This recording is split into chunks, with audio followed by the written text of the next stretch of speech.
आप सबका स्वागत है। नमस्कार, मैं हूं डॉक्टर ललित। आपके सामने मैथमेटिक्स के कुछ क्वेश्चंस अच्छी तरीके से रखने की कोशिश करूंगा और आप सब लोगों से आशा करूंगा कि आप लोग उनके आंसर बहुत अच्छे से देंगे। तो अगर आपने अभी तक हमारे चैनल को सब्सक्राइब नहीं किया है तो जल्दी से चैनल को सब्सक्राइब कर लो, वीडियो को लाइक कर दो और शेयर करना बिल्कुल भी ना भूलो। तो चलो शुरू करते हैं कहानी आगे की और विदाउट वेस्टिंग टाइम देखते हैं आज का पहला सवाल क्या है। क्वेश्चन आपके सामने है। एक समकोणीय त्रिभुज पी क्यू आर में P R is equal to 20 centimetre लंबाई का कर्ण है तथा क्यू आर पी 30 सेंटीमीटर है। तो आपको बताना है त्रिभुज का क्षेत्रफल कितना है। तो देखते हैं, एक समकोणीय त्रिभुज पी क्यू आर में पी आर 20 सेंटीमीटर लंबाई का कर्ण है तथा जो ट्राइंगल क्यू आर पी है, यानी जो एंगल क्यू आर पी आपके सामने लिखा है वो आपको दिया हुआ है। तो देखते हैं, आपको एंगल भी दिया है, everything is okay and fine. तो समझते हैं भाई आपका जवाब क्या मिलेगा हमें इस सवाल के लिए। तो लेट्स सी, आपके सामने चीजें दी हुई हैं और मुझे उम्मीद है कि आपका जवाब जरूर मिलेगा। एक पी क्यू आर यहाँ पर ट्राइंगल है जिसमें जो एंगल है क्यू आर पी वो 30 डिग्री दिया हुआ है, ये वाला। अब देखो समझने की कोशिश करना। उसने बोला त्रिभुज समकोण है, यानी समकोण त्रिभुज ऐसे ही तो होता है। अगर मैं बनाऊं दिस इज द समकोण त्रिभुज, इसमें ये कोण 90 डिग्री का है, ये कोण सपोज ये P है, ये Q है और ये R है। उसने बोला क्यू आर भी 30 डिग्री का है, तो ये वाला कितने का बन गया? आपने कहा सर 120, नो तो ये 60 डिग्री का हो गया। ऐसे तो कोण बनेंगे। अगर मैं कोण की बात करता हूं, ये 20 डिग्री का है। खैर मुझे इनसे मतलब नहीं है। अगर मैं आपसे एक बात पूछूं कि समकोण त्रिभुज में एक कर्ण जो दिया है वो 20 सेंटीमीटर का है, तो अगर मैं आपसे यहाँ पर प्रश्न करूं तो आप बड़ी आसानी से मुझे इसका आंसर दे सकते हैं। क्या है? अगर मैं बोलूं सदाबे ट्रिपलेट, मैंने आपको बताया हुआ है, अगर आपको याद हो शायद आपको याद हो। हाँ जी, तो मैंने ट्रिपलेट का नियम बताया ना कि 3 भुजाओं से बनने वाली आकृति को ट्रिपलेट कहा जाता है। अब ट्रिपलेट की अगर हम कहानी पढ़ें तो ट्रिपलेट में आपके सामने चीजें आती है क्या, कि अगर कर्ण 20 है तो आपको तो ट्रिपलेट तरीका पता है, या फिर अगर आपको ट्रिग्नोमेट्री आती है, क्योंकि 20 का ट्रिपलेट तो नहीं बनता किसी के साथ, अगर बनता है तो वो रूट में आता है। तो मैंने क्या बताया आपको, आप एक छोटा सा काम कर सकते हैं। अगर मैं बात करूं इसमें आपसे कि भाई साइन 30, साइन जानते हैं? साइन ट्रिग्नोमेट्री थोड़ी सी बढ़ा देता हूं, साइन जानते हैं? तो साइन का मतलब क्या होता है आपको दो तरीके से आता होगा, या तो हिंदी में पढ़े तो लाल बटे कक्का, है ना, ये साइन, ये कॉस, ये टेन। और अगर आपको इंग्लिश में पढ़ा है तो सोना चांदी तोले, पंडित बद्री प्रसाद, हर हर भोले। तो इंग्लिश में ऐसे पढ़ लेते हैं उसको। तो उसने कहा लंब बटे कर्ण।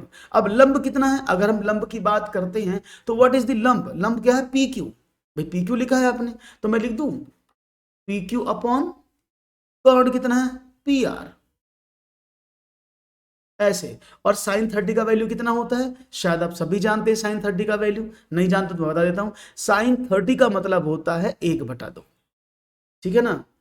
तो 1/2 हमने यहां रख दिया, 1/2 बराबर P Q upon P R. P R आपको पता है 20 है, तो उसको उधर भेज दें तो P Q is equal to 10 आ गया, यानी ये वाली भुजा 10 है। उसने क्या बोला? त्रिभुज का क्षेत्रफल। अब देखो आपको 10 मिला है, इसको निकालना है। तो आपको शायद ये पता हो, पाइथागोरस थ्योरम के अकॉर्डिंग कर्ण का वर्ग बराबर आधार का वर्ग प्लस लंब का वर्ग होता है। तो क्या हुआ? 400 माइनस का 100 बराबर क्यू आर का स्क्वायर, यानी Q R is equal to कितना हुआ? दैट इज 300 का वर्गमूल। तो 10 ढाई 100 या 300, 10√3, that is the right answer. Good evening. तो क्या हुआ? 10√3। तो भाई आपने कहा अच्छा आंसर था, 10√3 आपको आंसर मिला। अब क्या पूछा पूछा है उसने? उसने पूछा है इसका एरिया। आपको तीनों भुजाएं प्राप्त हो चुकी हैं, क्योंकि किसी भी समकोण त्रिभुज का क्षेत्रफल क्या होता है? 1/2 इंटू बेस इंटू हाइट। अब बेस कितना है? 1/2। बेस कितना हुआ इसका? आपने कहा 10√2, 10√3 और मल्टीप्लाई बाई ये कितना था? 10। तो 2 बार 5 बार कट गया, 50√3। That is the right option 1। Is the right option is 1। Clear है? बात समझ में आ गई? कोई प्रॉब्लम तो नहीं किसी को? अगर किसी को कोई प्रॉब्लम हो तो यू कैन आस्क।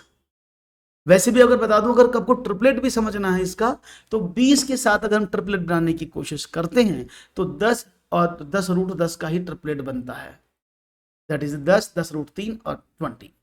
समझ में आया? तो मैंने आपको ट्रिग्नोमेट्री को भी यूज करके बताया कैसे ट्रिग्नोमेट्री यूज की जाती है, और समकोण त्रिभुज का कॉन्सेप्ट लगाया, और हमें एरिया का फॉर्मूला पर 3 तरीके से यहाँ पर 3 फॉर्मूला का प्रयोग हुआ है। तो ये बेसिक नॉलेज आपको अगर नहीं है ट्रिग्नोमेट्री की, तो मैं ट्रिग्नोमेट्री भी आपको एक दिन पढ़ा दूंगा। ठीक है, एक और सवाल। एक घोड़ा एक वृत्ताकार मैदान के चारों तरफ 2 सेकंड में एक चक्कर पूरा करता है। यदि घोड़े की चाल 66 मीटर प्रति सेकंड रही हो तो मैदान की त्रिज्या क्या होगी? ये आपको बताना है मैदान की त्रिज्या क्या होगी। What is the radius of that particular ground? A horse completes 1 round of a circular field in 2:1/2 second.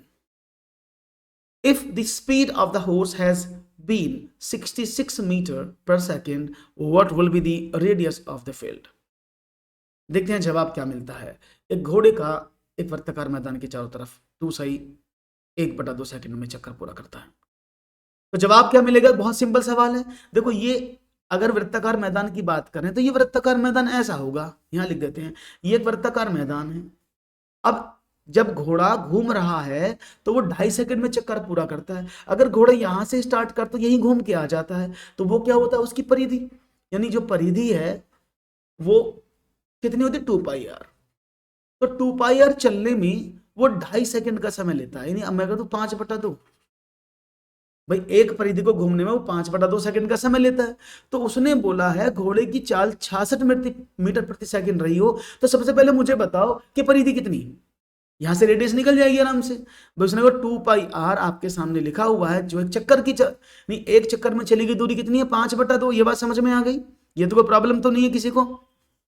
तो घोड़ा जो पूरा चला वो कितना चला? उसने बोला 66 मीटर प्रति सेकंड। यदि घोड़े की चाल 66 मीटर प्रति सेकंड रही हो तो वो मैदान की त्रिज्या क्या है? अगर वो 66 मीटर प्रति सेकंड से चला हो तो अब वो एक चक्कर में चलता ही है। तो अगर मैं दूरी निकालो, दूरी क्या होती है? आपने कहा चाल गुणा समय, तो 66 गुणा 5/2, तो ये हो गया 33। तो 3×5 = 15, 3×5 = 15 और 1 16, 165 मीटर वो चला। बात समझ में आ रही है? तो टोटल वो 165 मीटर चला हो गया। बात समझ में आ गई सब लोगों को? यहां तक कोई दिक्कत हो तो मुझे बता देना। अब टोटल जो 165 वो चला, इसका मीनिंग क्या हुआ कि एक चक्कर में चली गई दूरी जो है वो 165 मीटर है ना? एक चक्कर में जो कवर की गई दूरी वो कितनी है? वो 165 मीटर है। यानी 2πr = 165 है। देखो भाई, समझो तो समझो सवाल को। वो एक चक्कर पूरा करने में 2.5 सेकंड का समय लेता है और 1 सेकंड में चलता है 66 मीटर।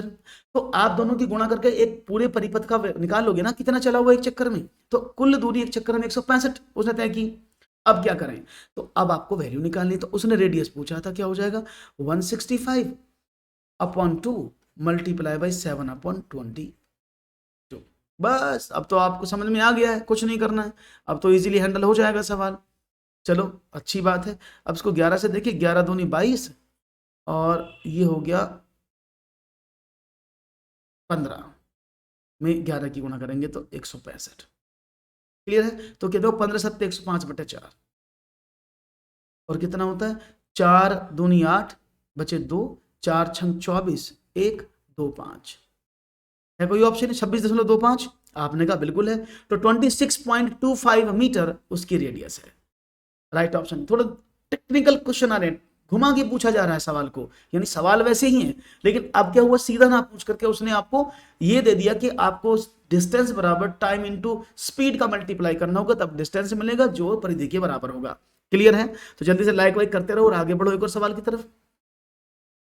यदि किसी समकोण की त्रिभुज की भुजाएं 3 क्रमिक पूर्णांक हैं तो सबसे छोटी भुजा की लंबाई क्या होगी? If the side of a triangle या right angle triangle are 3 consecutive integers, then what will be the length of the shortest side? shortest side की जो लेंथ है वो क्या होगी आपको बतानी है। तो देखते हैं जवाब क्या मिलेगा। सबसे छोटी भुजा आपने कहा है डी, बहुत बढ़िया अनमोल। तो अनमोल ने मुझे डी बताने की कोशिश की है। चलिए देखते हैं अनमोल आपका डी आंसर, और बाकी सब लोग क्या कहते हैं क्वेश्चन नंबर भी मेंशन कर दिया करें। तो यहां पर नमस्कार पंकज जी। तो देखते हैं जवाब आपकी प्रतीक्षा में बैठा है, तो समझते हैं जवाब कैसा कैसा है। देखो आपको शायद पता होगा, अगर मैंने भी थोड़ी देर पहले ट्रिपलेट की बात आपसे की थी, पहले समझो ट्रिपलेट होते क्या हैं, ये ट्रिपलेट्स होते क्या हैं। ट्रिपलेट ऐसी तीन भुजाएं जिनसे समकोण त्रिभुज का निर्माण होता है और सबसे बड़ी वाली भुजा उसका कर्ण होती है। जैसे अगर मैं सबसे छोटे समकोण की बात करूं तो 3, 4 और 5 से बनता है। हम 5 के साथ बात करें, 5 12 13, 6 8 10, 7 24 25, 8 15 17, ये सब क्या ट्रिपलेट्स हैं। तो सबसे छोटा समकोण जब बनता है वो सिर्फ एक ही जो तीन लगातार संख्याओं से बनता है। अगर ये 5, 3 और 4 याद रहेगा, 3 4 5 लगातार तीन संख्याएं हैं ये जिनसे समकोण त्रिभुज की भुजाओं का निर्माण होता है। तो राइट ऑप्शन है 3 यूनिट। सबसे छोटी भुजा 3, 4 और 5, सबसे बड़ी पूछेगा तो 5। तो ये मैंने कुछ ट्रिपलेट भी लिख दी हैं। और ये जो सबसे बड़ी भुजा यहां पर मैं दिखा रहा हूं, सबसे बड़ी लेंथ जो है ये उसमें कर्ण होती है, यानी हाइपोटेनियस होती है। याद रहेगा, बहुत बढ़िया। एक और सवाल, बात समझ में आ रही है सब लोगों को? कोई ऐसा तो नहीं जिसको बात समझ में ना आ रही हो? तो please let me know, ask your question.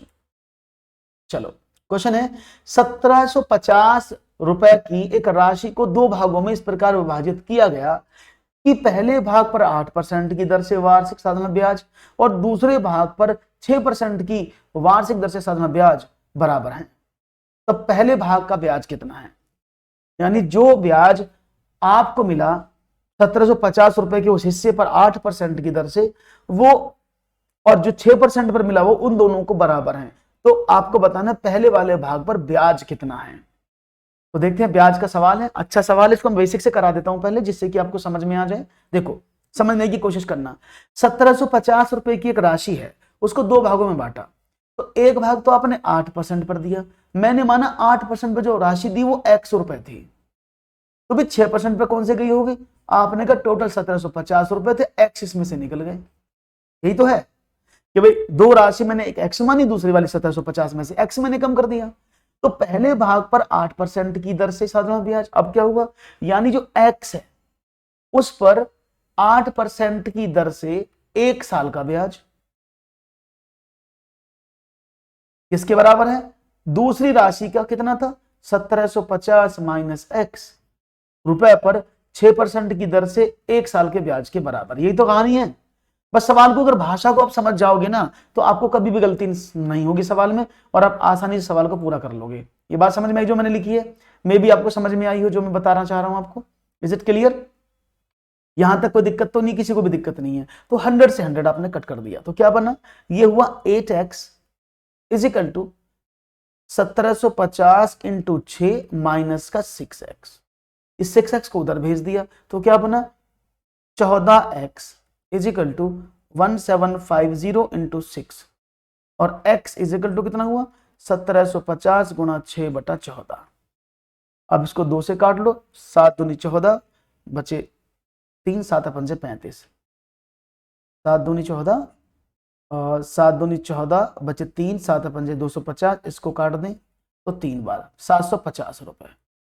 तो जो पहली वाली राशि थी वो 750 रुपए की थी, तो दूसरी वाली राशि कितने की हो गई? आपने कहा 1750 माइनस 750 बराबर 1000 रुपए।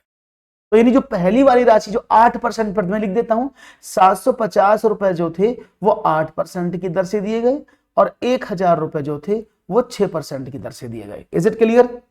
एकदम क्लियर है, कोई प्रॉब्लम नहीं है। आप प्लीज अपनी जो डेंसिटी है उसको बढ़ाएं, एकदम क्लियर चल रहा है, इसमें कोई भी प्रॉब्लम नहीं है। यहां पर अगर आपको विजुअल में, तो अपना पिक्चराइजेशन थोड़ा सा बढ़ाने की कोशिश करें। तो उसने बोला पहले भाग का ब्याज कितना हुआ? 750 का ब्याज निकालना है। तो 750 का अगर मैं ब्याज निकालूं, 750 रुपए का 8% की दर से ब्याज कितना होगा? बटे 100। आपने कहा 600 बटा 100, 6000 बटा 100, दैट इज 60 रुपए। तो राइट ऑप्शन क्या है? That is ₹60। क्लियर है? बात समझ में आ गई? बात समझ में आई? सिंपल सवाल था, बस समझने की कोशिश करो। उसने कुछ भी नहीं बोला है, उसने सिर्फ ये बोला है कि इस पर ब्याज जो राशि थी और इस पर ब्याज के दोनों बराबर थे, बस दोनों इक्वेशन को इक्वल पुट करना था, आपको राशि मिल जाती। क्लियर है? बात समझ में आ गई? तो राइट ऑप्शन था ऑप्शन नंबर ए। समझ में आ गया होगा सवाल? कोई दिक्कत तो नहीं? किसी को दिक्कत हो तो you can raise your query, you can ask your query. हम आपके लिए तैयार बैठे हैं क्वेरी समझने के लिए। बहुत बढ़िया, अब आगे बढ़ते हैं और एक और सवाल आपकी स्क्रीन पर रखता हूं। बढ़िया, समझ में आया? चलो, क्वेश्चन है 1/3 to the power -1 -1/4 to the power -1 to the whole power -1 का मान क्या है? क्वेश्चन आपके सामने, इसको बोलते घातांक और करणी। वैसे घातांक का इंडिसीज का ये क्वेश्चन है। 1/3 to the power -1 -1/4 to the power -1 to the power -1 का मान क्या होगा? तो लेट्स सी, देखते हैं जवाब क्या मिलता है। उम्मीद करूंगा जवाब अच्छा मिले। तो देखो आपको मैं बता दूं, अगर आप समझते हैं कि a की पावर -1 लिखा है, तो अगर आप इसको अपॉन में ले जाते हैं तो ये पावर प्लस बन जाती है। या आपने कहा 1/a की पावर -2 लिखी है, तो ऊपर आकर ये प्लस बन जाती है ना। तो सेम यहां पर अगर मैं इसको करने की कोशिश करूं तो क्या होगा, इसकी पावर को पॉजिटिव करूंगा तो ये नीचे आ जाएगी, तो 1/1/3 की पावर +1 -1/1/4 टू दी पावर +1 और ऊपर की पावर -1, ऐसे हो जाएगा। लेकिन मैं आपको इसके शॉर्ट तरीका बता देता हूं और कैसे कर सकते हैं। जब भी आपको ऐसा सवाल करना हो तो आप क्या करेंगे, बस उस संख्या को बदल दो। अगर आप इसको पलट दोगे, यानी अंश को हर को अंश बना दोगे, तो ऑटोमेटिक पॉजिटिव हो जाएगी। जैसे गुड इवनिंग, कैसे हैं मधु? जैसे आपने 1/3 की पावर -1 लिखा है, अगर इसको आप चाहें तो 3/1 करेंगे तो ये पावर पॉजिटिव हो जाएगी। बस इतना सा काम करना है। तो उसको लिख दूं मैं ऐसे, 3/1 की पावर 1 -4/1 की पावर 1 और इसकी पावर -1। अब क्या हुआ, तो 3 - 4 की power -1, that is -1 to the power -1। इसको फिर पलट दो तो क्या हो जाएगा, 1/-1। तो -1 का डिवाइड करोगे तो क्या हो जाएगा, आपने कहा -1। That right option is 1, it is -1। आसान सवाल है, करने में कोई दिक्कत तो किसी को नहीं हो रही होगी। मुझे उम्मीद है कि आपको समझने में कोई प्रॉब्लम नहीं हो रही होगी। सवाल आसान है, इजीली आप इनको मैनेज कर पा रहे हैं। बहुत बढ़िया। अब आगे बढ़े, एक और थोड़ा सा बड़ा सवाल लूंगा इस बार। सभी लोग समझने की कोशिश करेंगे क्वेश्चन को और अच्छे से आंसर देने की कोशिश करेंगे, और ये देखूंगा टारगेट है आपके लिए कितने जैसे सवाल को करने की कोशिश आप मुझे बताएंगे। ओके, तो शुरू करें नेक्स्ट सवाल। सबको समझ में आ गया है जी? प्रिया, आयुष 40 कैसे आ जाएगा भाई? फिर से चेक करो, 60 इज द राइट आंसर। हाँ, आपका कमेंट सिर्फ क्लियर है ये बोला है आपने प्रिया, और कोई कमेंट नहीं है आप, करेक्ट है। ओके, बहुत बढ़िया। आगे बढ़े, एक और सवाल, चलो देखेंगे इसका जवाब मुझे कौन देगा तेजी के साथ।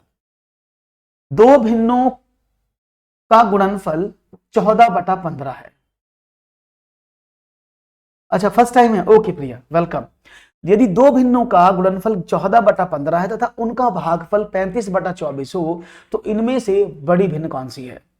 सवाल को समझ के देना आंसर। दो भिन्नों का मल्टीप्लाई दिया है 14/15 और उनका भागफल दिया है 35/24, तो इनमें से बड़ी भिन्न कौन सी, ये आपको बताना है। तो देखो, अगर मैं आपसे बात करूं तो मैं ये मान लेता हूं कि भाई एक भिन्न जो है वो a/b है और दूसरी मैंने x/y मानी। दो भिन्न ना अलग अलग, क्योंकि उसने दो भिन्नों के बारे में बोला है, तो उसने बोला था दो भिन्नों की गुणा। अगर मैं इन दोनों की मल्टीप्लाई कर देता हूं तो मुझे क्या मिलता है, 14/15। क्लियर? उसने क्या बोला, अगर मैं इन दोनों की मल्टीप्लाई करता हूं तो मुझे ये मिलता है। अच्छा, अगर दोनों का मैं भाग करता हूं, यानी a/b में x/y कर दिया, तो क्या होता है 35/24। तो उसको मैं ऐसे लिख सकता हूं ना, a/b multiply by y/x is equal to 35/24। Clear है? कोई प्रॉब्लम तो नहीं? किसी को है प्रॉब्लम हो तो मुझे बता दे। Is it clear? बहुत बढ़िया। तो आपको दो इक्वेशन मिली, यहां से मैंने क्या काम किया है, a/b का वैल्यू निकाल लिया। a/b का मैं वैल्यू निकालना हूं, अगर मैं a/b का वैल्यू निकालूंगा तो क्या हो जाएगा, यहां लिख देता हूं। तो a/b इज इक्वल टू क्या हो जाएगा, आपने कहा 14/15 मल्टीप्लाई बाई y/x। तो क्या मैं इस a/b की जगह इसको पुट कर दूं? आपने कहा कर दो। तो आपने कहा 14/15 multiply by y/x multiply by y/x is equal to 35/24। अभी क्या हुआ, ये हो गया y² x² is equal to 35/24 multiply by 15/14। ये होगा ना? यहां तक कोई दिक्कत हो तो मुझे बता दो, यहां तक कोई समस्या हो किसी को, एक एक स्टेप लेकर चल लें जिससे कि कोई प्रॉब्लम किसी को नहीं आनी चाहिए। ठीक है ना? अब चलो आगे करते हैं। अब मैं इसकी गुणा करूं तो कितना होगा, आपने कहा 15×5 = 75, 15×3 = 45 और 52, तो ये 625 होना चाहिए मेरे हिसाब से। चलो इसको काट लेते हैं, कुछ कटेगा। ओके 3 से 3 अट्ठे 24, 3 पंजे 15, 7 दूनी 14 और 7 पंजे 35, तो कितना हो 25/16। तो यानी Y square upon X square बराबर 25/16 है। तो आपने y अपॉन एक्स का वैल्यू निकाला तो कितना हो जाएगा 25/16 का वर्गमूल 5/4, यानी x upon Y is equal to 4/5 है। एक दिन तो आपको पता लग गई। क्या पता लग गई? ब्लर नहीं है, आप एक बार अपनी रिजोल्यूशन बढ़ाएं। x अपॉन वाई बराबर 4/5 है। तो जब x अपॉन वाई बराबर 4/5 है तो इसमें पुट कर दे, a अपॉन बी का वैल्यू निकाल सकते हैं। आपने कहा बिल्कुल निकाल सकते हैं। तो a upon B is equal to 14/15 multiply by Y upon X कितना 5/4। तो 5 3 15 और 2 दूनी 4 2 सत्ते 14, तो 7/6। तो बड़ी भिन्न 7/6। क्लियर है? बात समझ में आ गई? कोई प्रॉब्लम तो नहीं है? बहुत ही इजी तरीके से आप मैथमेटिक्स को समझ लेंगे अगर आप हल्का हल्का चीजों को समझने का प्रयास करेंगे। It is very easy. अगर सिर्फ आप प्रश्न की भाषा को समझ जाएं तो कुछ नहीं करना, बहुत ही कूल तरीके से आप आंसर निकाल सकते हैं। तो राइट ऑप्शन था ऑप्शन नंबर बी 7/6। एक और प्रश्न आपके स्क्रीन पर रखा जाए विदाउट डिले। चलो बड़ा आसान सवाल दे रहा हूं। चलो 57 रुपए 75 पैसे का पैसे में मूल्य कितना है?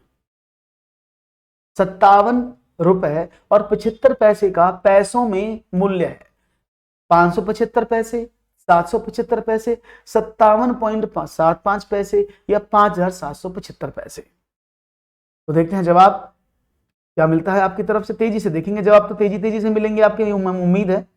और यहां पर जवाब आने लगे हैं बहुत तेजी से। विशाली, अखिलेश, डी, बहुत बढ़िया। देखो यहां पर जल्दबाजी हम बहुत कर देते हैं, गड़बड़ी में क्या कर देते हैं, हम इसको लिख देते हैं, ये वाला जो लिखा हुआ है इसको लिख देते हैं, जबकि ये पैसे नहीं, ये रुपए हैं। अगर वो रुपए में लिखे तो उसको लिख सकते हैं 57 रुपए 75 ऐसे, तो सही है।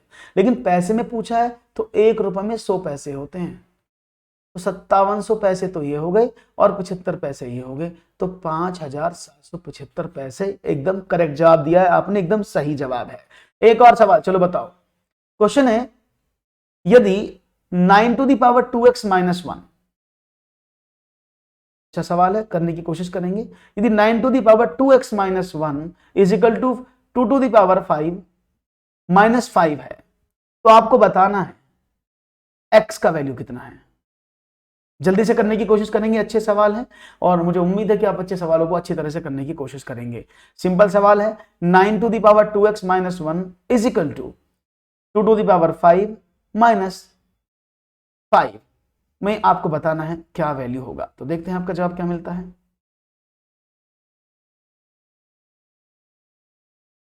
उम्मीद, चलो समझते हैं सवाल क्या है। देखो समझने की कोशिश करो। अगर मैं इस सवाल को करने की कोशिश करता हूं, अगर मैं सवाल को करने की कोशिश करता हूं तो ये क्या लिखा, 9 to the power 2x minus 1 is equal to 2 to the power 5 लिखा है ना। तो मैं इसको सॉल्व कर लेता हूं, मैं इसको सॉल्व कर लेता हूं। एक मिनट रुकिए, कुछ दिक्कत हो रही है शायद इसमें, ठीक है ना। मैं इसको सॉल्व कर लेता हूं। तो 2 की पावर 5 कितना 32 होता है ना, 32 माइनस का 5, आपने कहा बिल्कुल सही कहा। तो कितना 27। तो ये क्या हुआ 9 to the power 2x minus 1 is equal to 27। अब देखो इसके 3 के फैक्टर हो सकते हैं, इसको लिख सकता हूं मैं 3 की power 2 to the power 2x minus 1, ये क्या हो जाएगा 3 की पावर 3। इसको ऊपर भेज दें तो क्या हो जाएगा, आपने कहा 3 to the power 2 into 2x minus 1 is equal to 3 to the power 3। Clear है यहां तक? आपने कहा okay, good evening Deepankar ji. तो इसको हटा दे 3 से 3 को, तो क्या बना, आपने कहा सर ये बन गया इतना 4x माइनस का 2 इज इक्वल टू 3 और 4x is equal to 3 plus का 2 और x इज इक्वल टू 5/4। तो x का वैल्यू 5/4 आ गया है कहीं इसमें 5/, आपने कहा बिल्कुल है, option number D, it is 5/4। तो बस सवालों को, ऐसे सवाल एग्जामिनेशन में आ रहे हैं भैया, पहले बता रहा हूं ये क्वेश्चन एग्जामिनेशन में पूछे जा रहे हैं, तो be ready for these questions, ठीक है ना। कि बाद में नहीं हो चाहिए कि हमें समझ में नहीं आया था ये सवाल एग्जाम में कैसे आ गया। तो ये क्वेश्चन इंपॉर्टेंट है, तो you must understand the concept of this question, then you will get the answer. Okay, एक और सवाल। निम्नलिखित में से कौन सी सबसे बड़ी भिन्न है? सबसे बड़ी भिन्न कौन सी है? 3/2, 4/3, 5/6 या 9/7? 9/7, 4/3, 3/2 या 5/6? Which of the following is the largest fraction? 3/2, 4/3, 5/6, 9/7?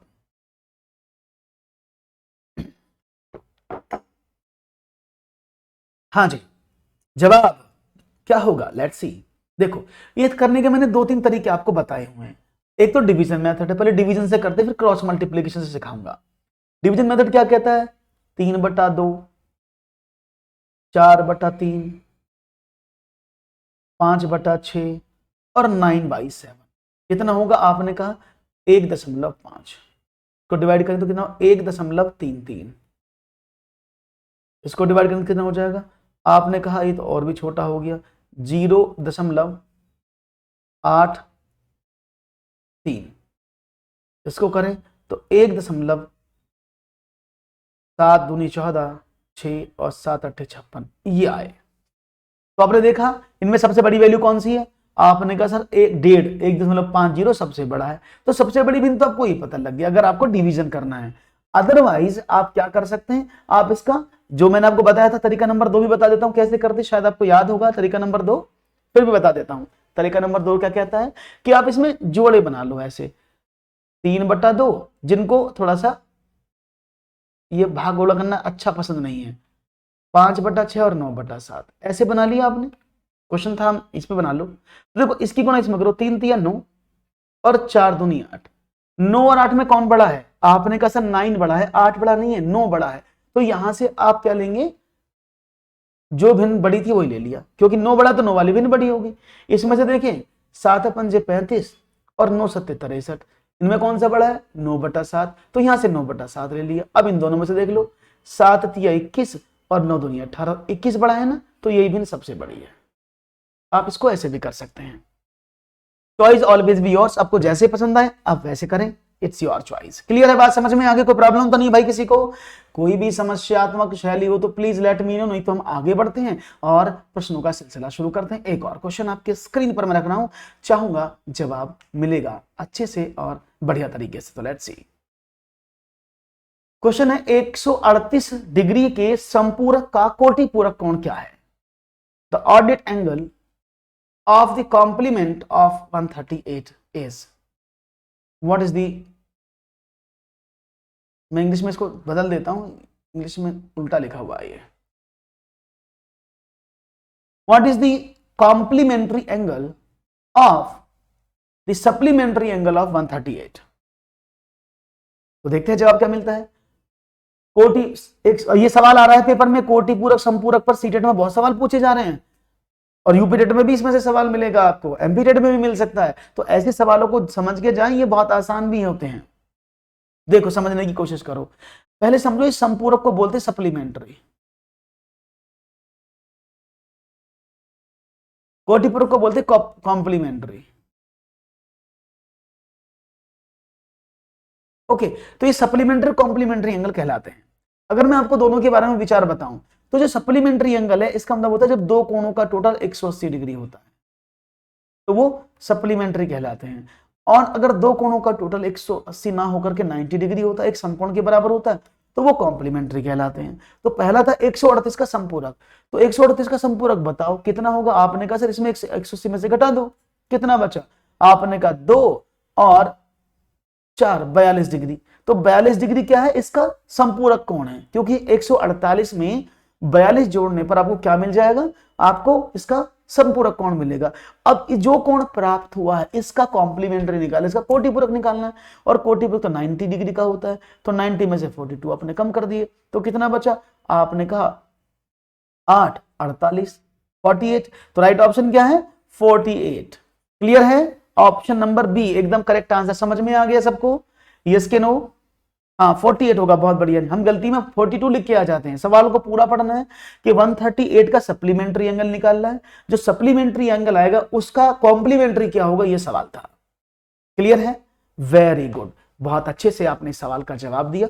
काफी खुशनुमा माहौल और खुशी वाला सवाल। एक और सवाल बढ़ते हैं आपके आगे। देखते हैं जवाब क्या मिलता है। क्वेश्चन है आपके समक्ष 14/33, 21/22, 42/55 का मैस है, महत्तम समापवर्तक क्या होगा? 7/330, 42/550, 3/321 या 21/350। देखते हैं जवाब क्या होगा। खास आप लोगों का तरफ से जवाब आना चाहिए खासम खास। गलती के चांसेस और गुंजाइश कम से कम होनी जरूरी है इस सवाल में। डेली करवाता हूं मधु, आप टेंशन मत लें, ये जब प्रैक्टिस सेशन लगातार डेली चलता है तो मैं डेली क्वेश्चंस को बदल देता हूं, मतलब तरीका वही रहता है, क्वेश्चन बदल जाते हैं, फॉर्मेट वही रहता है, तो डोंट वरी, आपको लगातार इस तरह के सवाल मिलते रहेंगे, अब कंटिन्यू रहिए बस। 14/33, 21/22, 42/55 का में से क्या है? 7/330, 42/550, 3/321, 21/350। समझते हैं क्या होगा जवाब। Let's see, understand the task. देखो, अगर मैं आपसे बात करूं, ये है फ्रैक्शन, ये भिन्न है ना, तो भिन्नों की अगर हम एलसीएम और एचसीएफ की बात करते तो शायद आपको याद है, अगर मैं भिन्नों का एलसीएम या पहले एचसीएफ निकालता हूं तो क्या होगा? तो जो एनआर है, यानी जो अंश है, उनका एचसीएफ निकलेगा, और जो हर है, जो डीआर है, उसका एलसीएम निकलेगा।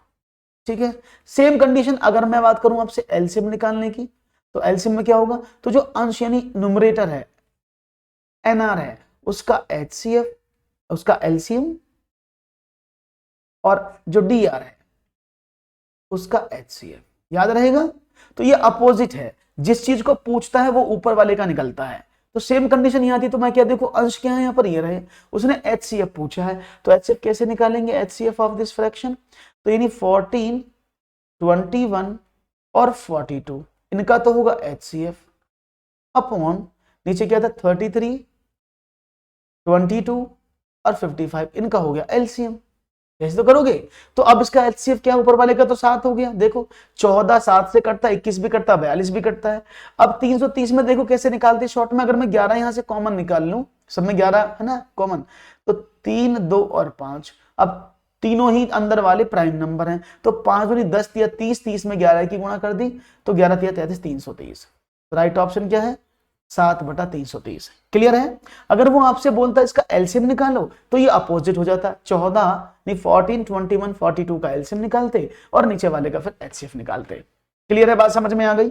इजी है। तो चलो कुछ पेडागोगी के क्वेश्चन ले लें। ये क्वेश्चन वो है जो अभी प्रीवियस ईयर में रीट में पूछे गए थे, जो भी रीट में क्वेश्चन पूछे गए थे। निम्नलिखित में से क्या गणित की प्रकृति है? यह अलंकारिक है, यह तार्किक है, यह कठिन है, यह सामान्य लोगों के लिए नहीं है। मनोज जी शुभ संध्या, कैसे हैं आप? तो देखते हैं जवाब क्या है। निम्न में से क्या गणित की प्रकृति है? यह अलंकारिक है, यह तार्किक है, यह कठिन है, यह सामान्य लोगों के लिए नहीं है। तो मैं चाहूंगा जवाब मिलेगा क्या है, which of the following is the nature of mathematics. तो देखते हैं जवाब क्या मिलता है। आपका जवाब बहुत बढ़िया से मिल रहा है, बिल्कुल सही है, क्योंकि गणित की प्रकृति का nature of mathematics always logical, क्योंकि गणित को लॉजिकल विषय के रूप में माना जाता है। ये तार्किक विषयों का ज्ञान है, ये गणनाओं का विज्ञान है, और यहाँ पर बच्चे को हम तर्क शक्ति, उसकी लॉजिकल थिंकिंग को मजबूत करने के लिए उसको गणित पढ़ाते हैं। एक और सवाल, मैं अच्छा हूं। गणित सभी विज्ञानों का सिंह द्वार व कुंजी है, यह कथन किसका है? बेकन, ड्यूट, स्किनर या कॉमेट? तो मैं चाहूंगा आपका जवाब मुझे मिले, किसका स्टेटमेंट है ये? तो देखूंगा जवाब मुझे आसानी से शायद मिल जाए इस बार, और आप तो कोशिश तो कर रहे हैं पूरी आंसर देने की। तो देखते हैं जवाब क्या मिलता है। लेट्स सी, ये तो आप बताएंगे। चलो, तो जवाब मिलने लगे हैं, बहुत बड़ी, सबको मैंने पढ़ाया हुआ है इस बारे में। ये 2 परिभाषा यही है पिछली बार एग्जाम में भी, ठीक है ना? हाँ, तो याद रखिएगा आसानी से। Okay, very good. तो आपने जवाब देने की पूरी कोशिश की है, और देखते हैं क्या जवाब आपके मिलते हैं तेजी के साथ। Very good. तो चलो भाई, अब बात करते हैं थोड़ा सा, और आपसे देखते हैं जवाब क्या मिलते हैं आपके यहाँ पर। और जवाब काफी अच्छे, आप सबको पता है आंसर, सब लोगों ने लगभग एक जैसे दिए हैं, काफी अच्छा मुझे लग रहा है आपका जवाब जो आपने दिया है, दैट्स वेरी नाइस। तो चलो, वेरी गुड। तो सवाल अच्छा था, that is given by Bacon. ये बेकन का स्टेटमेंट साहब है, ये बेकन का, क्योंकि हाँ वो बोलते ना मैं रीट में आए हुए सवाल रखे हैं आपके लिए। तो बेकन जो है ये मैं पढ़ा चुका था पहले, रीट में बाद में आए। बेकन का बात करते हैं तो बेकन का मतलब क्या होता है, रोजर बेकन इनका पूरा नाम है। इन्होंने कहा था mathematics is the key of all sciences, ये जो है सभी विज्ञानों का सिंह द्वार और कुंजी है। अरे क्या, एक मिनट रुकिएगा। ओके, तो ये बहुत अच्छा स्टेटमेंट आपको दिया। एक और सवाल, गणित के नियम व निष्कर्ष होते हैं, there are rules and this conclusion of mathematics is what. तो देखते हैं,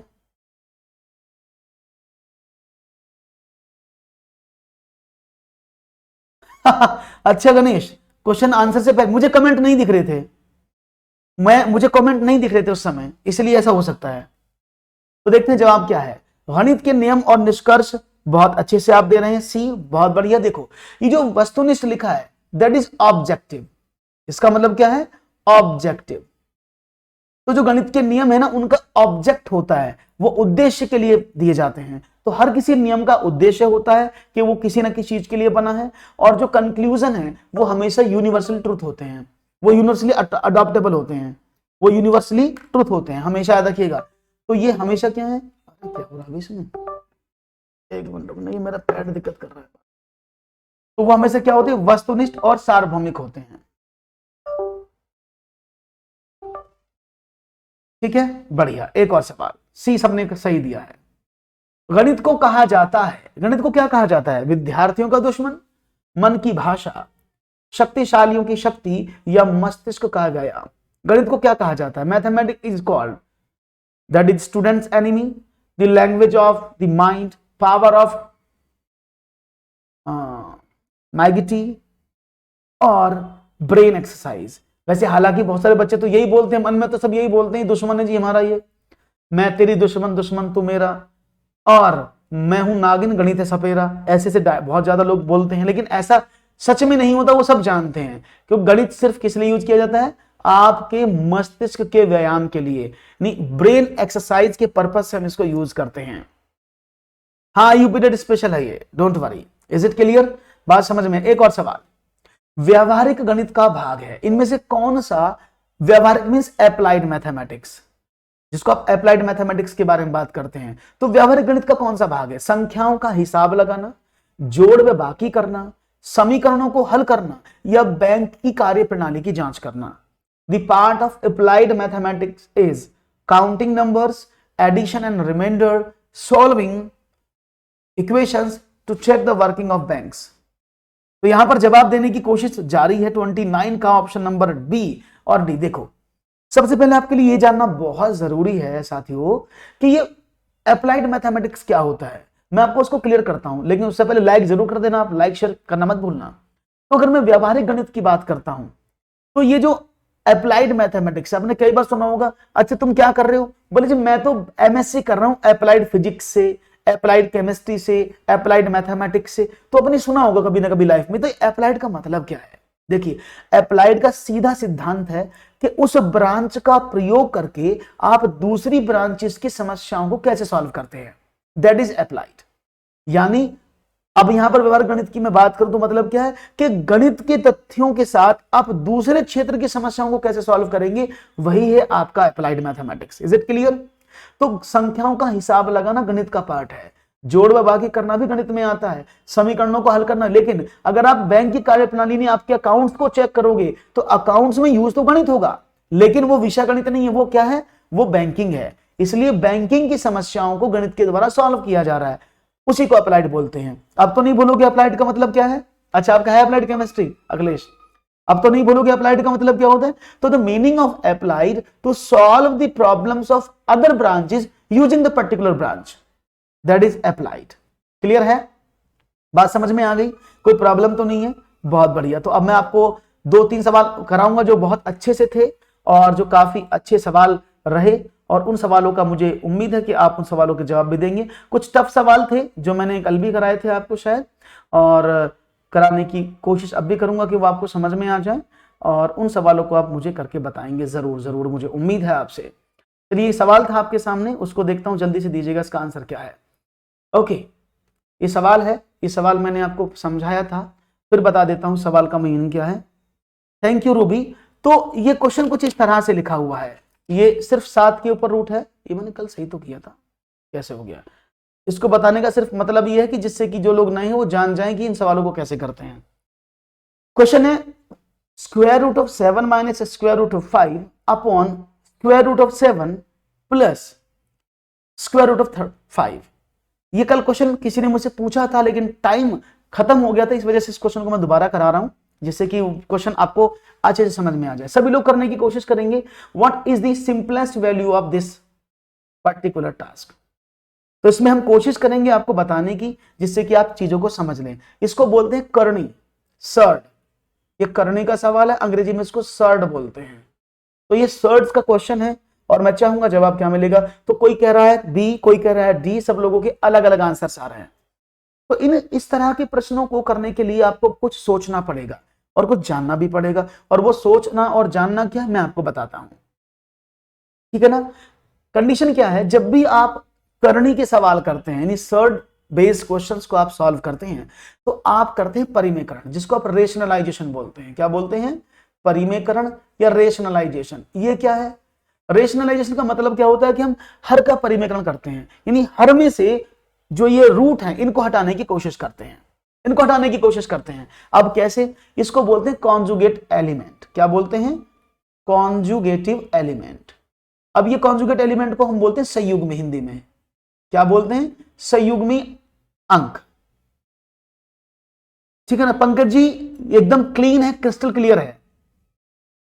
वो नेट की स्पीड पे डिपेंड होता है, क्योंकि ये वीडियोस तो हैं तो एचडी में है, थोड़ा सा हो सकता है आपकी जो क्वालिटी कम से कम 450 या 720 होनी चाहिए।